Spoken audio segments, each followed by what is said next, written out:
నమస్తే, welcome to Abhinav Bharat. Telangana రాష్ట్రంలో సమగ్ర కుటుంబ సర్వే మొదటి దశ బుధవారం ప్రారంభమైంది. ఈ సర్వే ప్రక్రియలో ముఖ్యంగా మంత్రులు, ఎమ్మెల్యేలు, ఎమ్మెల్సీలు, ఇతర ప్రజాప్రతినిధులతో పాటు అధికార కాంగ్రెస్ నేతలు కూడా పాల్గొన్నారు. అయితే ఈ సర్వేను మొదట నవంబర్ 6వ తారీఖు రోజు ప్రారంభించి ఈ నెల ఎండింగ్ వరకు దీన్ని పూర్తి చేయాలని లక్ష్యంగా పెట్టుకుంది. అయితే దీన్ని మొదటగా ఈ ప్రాజెక్ట్ అంటే ఈ ఏదైతే సర్వే ప్రారంభించాలనుకున్నారో దీనికి ముఖ్యంగా బీజాలు పడ్డది ఎప్పుడంటే అసెంబ్లీ ఎన్నికల సమయంలో రాహుల్ గాంధీ అటు తెలంగాణ రాష్ట్రంలో పర్యటిస్తూ ముఖ్యంగా తెలంగాణలో గనక కాంగ్రెస్ పార్టీ అధికారంలోకి వస్తే ఈ సర్వేని ఏర్పాటు చేస్తామని చెప్పారు. అలాగే పార్లమెంట్ ఎన్నికల్లో కూడా ఒకవేళ ఇండియా గవర్నమెంట్ అంటే ఇండియా కూటమికి సంబంధించి గెలిస్తే గనక అటు కేంద్రంలో కొత్తగా వచ్చే ప్రభుత్వాన్ని దేశవ్యాప్తంగా ఈ సమగ్ర కుటుంబ సర్వేని నిర్వహిస్తామని ఆయన ఎన్నికల ప్రచారంలో చెప్తూ వచ్చారు. దీన్ని మెదటగా తెలంగాణ రాష్ట్రంలో కాంగ్రెస్ పార్టీ అధికారంలోకి రావడం, అటు కేంద్రంలో స్వల్ప తేడాలతో అటు భారతీయ జనతా పార్టీ మరొకసారి ఎన్డీఏ గవర్నమెంట్ ఫామ్ చేయడంతో ఇక్కడ కాంగ్రెస్ పార్టీ అధికారంలో ఉండడంతో రాహుల్ గాంధీ వ్యాఖ్యలని ముఖ్యంగా ఉద్దేశంతో తీసుకొని ఇక్కడ సమగ్ర కుటుంబ సర్వే చేయాలని చెప్పి రేవంత్ రెడ్డి దీన్ని ప్రారంభించిందని చెప్పుకోవచ్చు.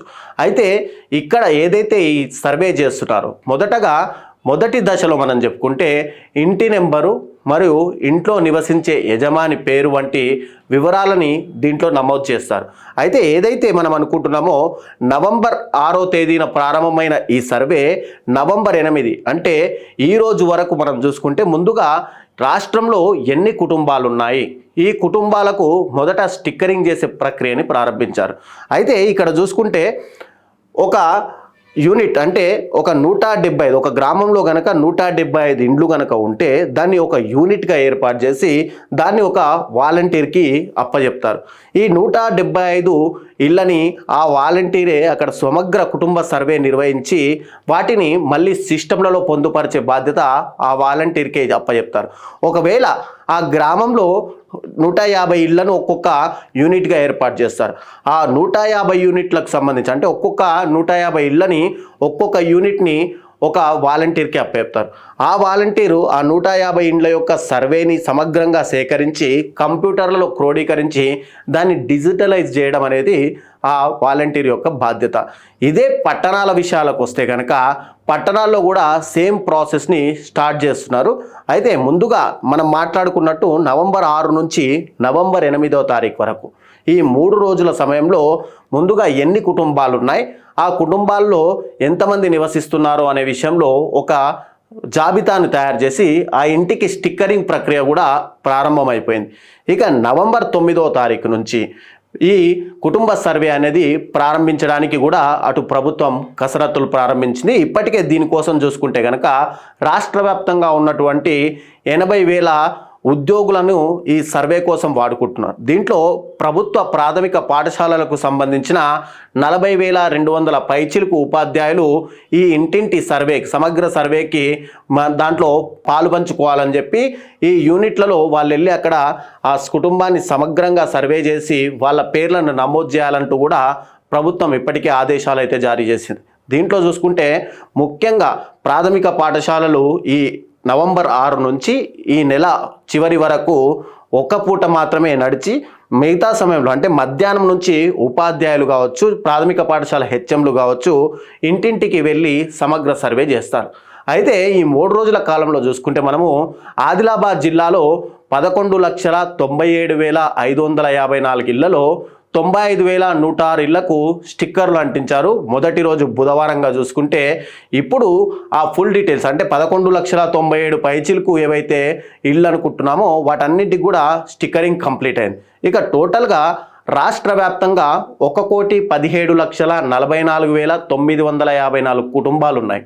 ఇక కేవలం మనం గ్రేటర్ హైదరాబాద్ విషయాన్ని మాట్లాడుకుంటే 28,32,490 కుటుంబాలు ఉంటుంటే వాటిని 19,320 ఎన్యూమరేషన్ బ్లాక్లుగా విభజించారు. ఇక దీంట్లో 94,750 మంది వాలంటీర్లు మరియు 9,478 మంది సూపర్వైజర్లు ఈ సర్వేని నిర్వహిస్తున్నట్టయితే తెలుస్తుంది.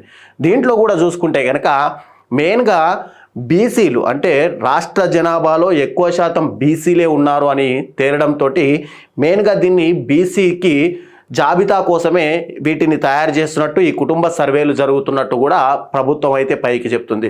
ఇక బీసీ బి జాబితాలో ఇప్పటికే 84 కులాలకు ప్రత్యేక కోడ్లు ఈ సమగ్ర కుటుంబ సర్వేలో వాటికి కేటాయించారు. ఇక విశ్వబ్రాహ్మణ కులానికి ప్రత్యేక కోడ్ లేదంటే పరదాన్ కులాన్ని ఎస్టీ జాబితాలో చేర్చాలంటూ వీటన్నిటి కూడా సపరేట్ కోడింగ్ ఏర్పాటు చేయాలంటూ కూడా కొన్ని ప్రాంతాల్లో అయితే ఇప్పటికే ఆ యొక్క కులానికి కానీ ఆ మతాలకు సంబంధించిన వ్యక్తులు ఇప్పటికే ఆల్రెడీ ప్రభుత్వ అధికారులకు కూడా వినతి పత్రాలు కూడా ఇచ్చారు. ఇక డీటెయిల్గా మనం చూసుకుంటే కనుక ఈ సర్వేలో టోటల్గా ఈ సర్వేలో 75 ప్రశ్నలతో అంటే ముఖ్యంగా 56 ప్రశ్నలతో దానికి అనుసంధానంగా మిగతా ప్రశ్నలతో 75 అంటే టోటల్గా 75 ప్రశ్నలతో 3 పేజీలతో ఒక ఫామ్ని కూడా ఇప్పటికే ప్రభుత్వం తయారు చేసింది. దీంట్లో ప్రతి ఒక్కరు కూడా కుటుంబం దగ్గరికి వాలంటీర్లు వచ్చిన సమయంలో ఖచ్చితంగా రేషన్ కార్డు, ఆధార్ కార్డు, వీలైతే ఓటర్ ఐడి కార్డు కూడా తమ దగ్గర పెట్టుకోవాలంటూ కూడా ప్రభుత్వాధికారులు అయితే చెప్తున్నారు. దీంట్లో ముఖ్యంగా చూసుకుంటే మనము వాళ్ళు అడిగే క్వశ్చన్లు ఏంటి అనేది మనం చూద్దాం. ముఖ్యంగా ఎన్యూమరేషన్ బ్లాక్ నెంబరు ఏదైతే జిల్లాకు అంటే ఒక్కొక్క జిల్లాకు ఒక్కొక్క కోడు, మండలానికి కోడు, అలా ప్రతి ప్రాంతానికి కోడ్లు ఆల్రెడీ వాలంటీర్ల దగ్గరికి ప్రభుత్వం ఇప్పటికే జారీ చేసిన నేపథ్యంలో వాళ్ళు ఇవన్నీ కూడా ఫిల్ చేయాల్సి ఉంటుంది. జిల్లా కోడ్, మండల కోడ్, ఈబీ నెంబర్, ఇక కుటుంబ క్రమ సంఖ్య, మనకి ఏ ఇంటికైతే క్రమ సంఖ్య వస్తుందో ఆ ఇంటిది, తర్వాత జిల్లా పేరు దాని కోడ్, మండలం పేరు దానికి సంబంధించిన కోడ్, గ్రామ పంచాయతీయా అది ఒకవేళ మున్సిపాలిటీయా అదైతే వాటికి సంబంధించిన కోడ్, ఇక ఆవాసం పేరు ఆ ఇంటికి ఏదైనా పేరు ఉంటే ఆ పేరును కోడ్ చేయ, తర్వాత వార్డ్ నెంబర్, ఇంటి నెంబర్, వాళ్ళు ఏ వీధిలో నివసిస్తున్నారో ఆ వీధికి సంబంధించిన డీటెయిల్స్. ఇక పార్ట్ 1లో మనం చూసుకుంటే కనుక కుటుంబ యజమాని మరియు సభ్యుల పేర్లని ఇక్కడ నమోదు చేస్తారు. వాళ్ళతో కుటుంబ యజమానితో సంబంధం ఏంటి, స్త్రీయా పురుషుడా, ఉంటే వాళ్ళు ఏ మతానికి సంబంధించిన వాళ్ళు, దాంట్లో మతంలో మళ్ళీ ఏ క్యాడర్కి సంబంధించిన వాళ్ళు, ఎస్సీయా, ఎస్టీయా, బీసీయా, ఓసీయా, మైనార్టీ అనేది, తర్వాత వాళ్ళ కులం యొక్క అంటే ఇతర కులంలో మళ్ళీ సబ్ క్యాస్ట్ ఏవైతే ఉంటాయో సబ్ క్యాస్ట్లకు సంబంధించి, తర్వాత వాళ్ళ వయస్సు, వాళ్ళ మాతృభాష తెలుగు మాట్లాడతారా, హిందీ మాట్లాడతారా, మార్వాడీలు అయితే మరాఠీ మాట్లాడతారు, కొంతమంది కర్ణాటక నుంచి వలస వచ్చిన వాళ్ళు కన్నడ మాట్లాడతారు. కాబట్టి వాళ్ళు ఏ లాంగ్వేజ్ మాట్లాడుతున్నారు అనేది ఇంపార్టెంట్గా. ఆ తర్వాత ఆధార్ కార్డ్ నెంబర్లు నమోదు చేసుకుంటారు. ఇక టోటల్గా ఇక్కడ మొత్తం వాళ్ళ కుటుంబానికి సంబంధించిన డీటెయిల్స్ ఫిల్ చేసుకున్న తర్వాత పార్ట్ 1లోనే కుటుంబ యజమానికి మరియు వాళ్ళ సభ్యుల వ్యక్తిగత విషయాలు పై చూసుకుంటే కుటుంబానికి సంబంధించిన అయితే ఇక్కడ వాళ్ళ వ్యక్తిగత విషయాలు, కుటుంబంలో యజమానికి ఫోన్ నెంబర్ ఉందా, ఫోన్ నెంబర్ ఉంటే ఆ ఫోన్ నెంబర్, ఒకవేళ అతను దివ్యాంగుడా అయితే కాల లేదంటే చెయ్య ఎలాంటి వైకల్యం ఉంది, ఆయన పెళ్లి చేసుకున్నారా లేదా, పాఠశాల ఏ పాఠశాలలో చదివారు అంటే పాఠశాలలో కొంతమంది 3 సంవత్సరాలకు జాయిన్ చేస్తారు, కొంతమంది 5 సంవత్సరాలు అప్పుడు జాయిన్ చేస్తారు, కొంతమంది ఫుల్ మెచ్యూర్డ్ అయిన తర్వాత జాయిన్ చేస్తారు. కాబట్టి వాళ్ళు పాఠశాలలో జాయిన్ అయ్యేటప్పుడు వాళ్ళ ఏజ్ ఎంత, పాఠశాల రకం ఎంత, నర్సరీలో జాయిన్ అయ్యారా లేదా ఒకటేసారి 1వ క్లాస్లో జాయిన్ చేశారా లేదంటే ప్రీ ప్రైమరీ స్కూల్కి పంపించారా, వాటికి సంబంధించిన డీటెయిల్స్. తర్వాత విద్యార్హతలు టోటల్గా చదువు కంప్లీట్ అయి ఉంటే లాస్ట్ ఫైనల్ విద్యార్హత ఏది అనేది, ఇక అత్యున్నత విద్యార్హత ఏ మాధ్యమంలో చదివారు, తెలుగు మీడియంలో చదివారా, ఇంగ్లీష్ మీడియంలో చదివారా, ఉర్దూ మీడియంలో చదివారా అనేది కూడా, ఇక బడి ఒకవేళ మానేస్తే ఎందుకు మానేశారు, దానికి ఏ తరగతి అప్పుడు మానేశారు అనే డీటెయిల్స్ కూడా టోటల్గా కుటుంబానికి సంబంధించిన.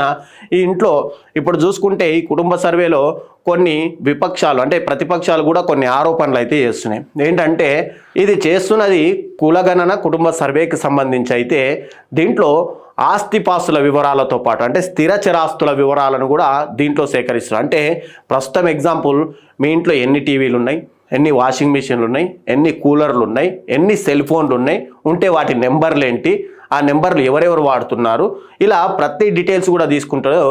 కుటుంబ సర్వేకి సెల్ ఫోన్లకు, కుటుంబ సర్వేకి ఇంట్లో ఫ్యాన్కు ఫ్రిడ్జ్కు అసలు సంబంధం ఏంటి అనేది కూడా ప్రతిపక్షాలు ఆరోపిస్తున్నాయి. కానీ కాంగ్రెస్ పార్టీ ఎక్కడ కూడా తగ్గకుండా ఈ కుటుంబ సర్వేకి ఇప్పటికే టోటల్గా 75 ప్రశ్నలతో ప్రొఫార్మా కూడా తయారు చేసి రిలీజ్ కూడా చేసేసింది. ఇక నెక్స్ట్ చూసుకుంటే కనుక కుటుంబ యజమాని మరియు సభ్యుల వ్యక్తిగత వివరాలు టోటల్గా చూసుకుంటే ప్రస్తుతం ఏం పని చేస్తున్నారు, పని చేస్తే ఉద్యోగం అయితే ఆ ఉద్యోగం వివరాలు, ప్రైవేట్ జాబా గవర్నమెంట్ జాబా, తర్వాత ఉపాధి అయితే ఒకవేళ స్వయం ఉపాధి అంటే ఏదైనా జాబ్ కాకుండా బిజినెస్ చేస్తుంటే ఆ బిజినెస్కి సంబంధించిన డీటెయిల్స్, ఏది రియల్ ఎస్టేటా వ్యాపారమా దానికి సంబంధించి. ఇక రోజు వేతనం ఎంత వస్తుంది, ఒకవేళ ఉద్యోగం అయితే వేతనం ఎంత వస్తుంది, కులవృత్తి అయితే ఏ కులవృత్తి చేస్తున్నాడు, ఆ కులవృత్తిలో కొనసాగుతున్నారా లేదా మానేశారా, కులవృత్తికి సంబంధించి ఏదైనా వ్యాధి అంటే కులవృత్తి చేసే వాళ్ళలో అంగవైకల్యం ఉందా లేదంటే మిగతా ఏవైనా కారణాలతో ఆపేశారా అనే వాటిని కూడా తీసుకోవడం. తర్వాత వార్షిక ఆదాయం ఎంత, తర్వాత ఆదాయపు పన్ను ఇన్కమ్ ట్యాక్స్ చెల్లిస్తున్నారా లేదా, మీకు బ్యాంక్ అకౌంట్ ఉందా లేదా. ఇప్పుడు ఇంట్లో 5 మంది ఉంటే 5 మందికి బ్యాంక్ అకౌంట్లు ఉంటాయి, ఆ బ్యాంక్ అకౌంట్ డీటెయిల్స్ కూడా ఖచ్చితంగా నమోదు చేయాల్సిందే. ఒకవేళ సపోజ్ ఫర్ ఎగ్జాంపుల్ నాకు 5 బ్యాంక్ అకౌంట్ ఉన్నాయి, వాటి డీటెయిల్స్ కూడా ఖచ్చితంగా నమోదు చేయాల్సిన అవసరం అయితే తీసుకొచ్చారు. ఇక నెక్స్ట్ కుటుంబ యజమాని మరియు సభ్యుల వ్యక్తిగత వివరాలు టోటల్గా. ఇప్పుడు ఇది మనం ఇందాక మాట్లాడుకున్నట్టుగా స్థిర చరాస్తులు అయిపోయింది. ఇక స్థిరాస్తుల విషయాన్ని చూసుకుంటే మీకు భూమి ఉందా, భూమి ఉంటే ఏం భూమి, టోటల్గా మీరు భూమి కలిగి ఉన్నారా, అవును లేదు, ఉంటే పాస్బుక్ ఉందా, పాస్బుక్ నెంబరు, పట్టా భూమి అయితే ఎన్ని గుంటలు, అసైన్ భూమి అయితే ఎన్ని గుంటలు, అటవీ భూములు ఒకవేళ మీరు గనక తీసుకొని ఉంటే అది ఎన్ని గుంటలు, తర్వాత తరియే భూమి అయితే ఎన్ని గుంటలు, మెట్ట భూమి అయితే ఎన్ని గుంటలు, పడావు భూమి అయితే ఎన్ని గుంటలు, నీటి పారుదల వనరులు ఉన్నాయా వాటికి లేవా, కౌలు భూమి అయితే మీరు ఒకవేళ కౌలు చేస్తున్నట్టుంటే కౌలు చేస్తున్న భూమి ఎంత, దాని విస్తీర్ణం ఎంత, ఈ డీటెయిల్స్ కూడా టోటల్గా ఇవ్వాల్సి ఉంటుంది. నెక్స్ట్ చూసుకుంటే కుటుంబ యజమాని మరియు సభ్యుల వ్యక్తిగత వివరాలు. రిజర్వేషన్ విధానం, మీరు ఏదైనా రిజర్వేషన్లు తీసుకొని ఉంటే అంటే మీరు ఎస్సీ ఎస్టీ బీసీ మైనార్టీలకు సంబంధించి ఏవైనా రిజర్వేషన్లు తీసుకొని ఉంటే దాంట్లో రిజర్వేషన్లకు సంబంధించిన డీటెయిల్స్, విద్యా ప్రయోజనాలు ఏంటి, ఇప్పుడు ఉద్యోగ ప్రయోజనాలు ఏంటి, టోటల్గా గత 5 సంవత్సరాలలో ప్రభుత్వం నుండి మీరు కనుక ఏమైనా లబ్ధి పొంది ఉంటే అంటే లోన్లు తీసుకొని ఉన్నా, స్వయం సేవక సంఘాల నుంచి డబ్బులు తీసుకొని ఉన్నా, పొదుపు సంఘాల్లో ఉన్న, డ్వాక్రా సంఘాల్లో ఉన్న వాటికి సంబంధించిన డీటెయిల్స్ కూడా. తర్వాత మీరు ఎస్సీ ఎస్టీ బీసీ ఈడబ్ల్యూఎస్ అంటే మీకు చెందిన వారైతే ధృవీకరణ పత్రం, మీకు క్యాస్ట్ సర్టిఫికేట్ ఉందా లేదా, ఉంటే మీరు నోటిఫై చేయబడిన సంచార పాక్షిక సంచార లేదంటే మీరు ఇక్కడ నుంచి అక్కడికి తెగలు కొన్ని ఉంటాయి, ఇక్కడ నుంచి ఒక నెల తర్వాత ఇంకో దగ్గరికి, ఇంకో దగ్గర నుంచి ఇంకో దగ్గరికి ఇలా డైవర్ట్ అవుతూ అలా ప్రయాణాలు చేసే తెగల వాళ్ళకు సంబంధించిన వాళ్ళ అయితే అవునా కాదా, ఈ డీటెయిల్స్ కూడా నమోదు చేయాల్సి ఉంటుంది. ఇక కుటుంబ యజమాని మరియు సభ్యుల వ్యక్తిగత వివరాలు. ప్రజాప్రతినిధిగా మీ ఇంట్లో ఎవరైనా పొలిటికల్ ఫీల్డ్లో ఉన్నారా, ఉంటే ఎవరు, వాళ్ళకి సంబంధించిన డీటెయిల్స్, మినిస్టరా, ఎస్పీయా, సిఐయా, కానిస్టేబులా, పూర్వంలో పనిచేశారా, ప్రస్తుతం వాళ్ళు ఆ డ్యూటీలో ఉన్నారా లేదా, ఉంటే ఎన్ని సంవత్సరాలు ఉన్నారు, ప్రజాప్రతినిధిగా ఉంటే ఎన్ని సంవత్సరాలు పనిచేశాడు, నామినేటెడ్ పోస్ట్ అయితే ఎన్ని సంవత్సరాలు ఉన్నాడు, ఎన్నిసార్లు నామినేటెడ్ అయ్యాడు, తర్వాత మీ కుటుంబం నుంచి ఎవరైనా వలస వెళ్ళా అంటే మీ తాతలు ముత్తాతల్లో ఎవరైనా ఉంటే వాళ్ళు ఎవరైనా ప్రజాప్రతినిధిగా ఉండి మీ ఇంట్లోంచి బయటికి వెళ్ళిపోయాడా, ఆ డీటెయిల్స్ మొత్తం కూడా. ఒకవేళ ఇతర దేశాల్లో ఉంటే ఇతర దేశం ఉంటే ఆ దేశం పేరు, ఇతర రాష్ట్రంలో ఉంటే ఇతర రాష్ట్రం అంటే మీకు సంబంధించిన వ్యక్తి ఇంట్లో కాకుండా వేరే రాష్ట్రంలో పనిచేస్తుంటే ఎందుకు వెళ్ళాడు, ఆ రాష్ట్రంలో చదువుకోవడానికి వెళ్ళాడా, పెళ్ళయిన తర్వాత వెళ్ళాడా లేదంటే జాబ్ కోసం వెళ్ళాడా, దేనికి వెళ్ళాడు, ఆ కారణం కూడా మీరు రాయాల్సి ఉంటుంది. తర్వాత నెక్స్ట్ చూస్తే కనుక టోటల్గా గత 5 సంవత్సరాల్లో మీరు ఏమైనా బ్యాంకు రుణాలు పొందారా, పొందితే అవును లేదు, ఏ అవసరం నిమిత్తమైన రుణం తీసుకున్నారా. ఇక్కడ రుణము అంటే కేవలం బ్యాంకులతోటే కాదు, పొదుపు సంఘాలతో కావచ్చు, డ్వాక్రా సంఘాలతో కావచ్చు, లేదా బయట వడ్డీ వ్యాపారం 2 రూపాయలు 3 రూపాయలు వడ్డీలు తీసుకోవడం కావచ్చు, లేదంటే క్రెడిట్ కార్డుల నుంచి అప్పులు తీసుకోవడం కావచ్చు, ఏదైనా సరే మీరు ఏ అవసరం నిమిత్తమైన రుణం తీసుకున్నారా, ఎక్కడి నుంచి రుణం పొందారు, ఏదైనా వ్యవసాయ అనుబంధ కార్యకలాపాలలో పాల్గొంటే దానికి సంబంధించిన వివరాలు. తర్వాత మీ కుటుంబానికి ఆవులు ఎన్ని ఉన్నాయి, ఎద్దులు ఎన్ని ఉన్నాయి, గేదెలు ఎన్ని ఉన్నాయి, మేకలు ఎన్ని ఉన్నాయి, కోళ్ళు ఎన్ని ఉన్నాయి, బాతులు పందులు ఇంకేమన్నా ఉంటే వాటికి సంబంధించిన డీటెయిల్స్ కూడా పొందుపరచాల్సి ఉంటుంది. ఇక స్థిరాస్తి వివరాలు, ఆస్తుల వివరాలు, ఆస్తుల సంఖ్య టోటల్గా. తర్వాత చరాస్తి వివరాలు, వాటివి ఆస్తుల వివరాలు సంఖ్య అంటే 10 మొబైల్ ఉన్నాయి, 10 మొబైల్ అని రాయాలి, mobile 10, phone, TV 2, fridge 1, cooler ఒకటి, ప్రతిదీ కూడా మెన్షన్ చేయాల్సి ఉంటుంది.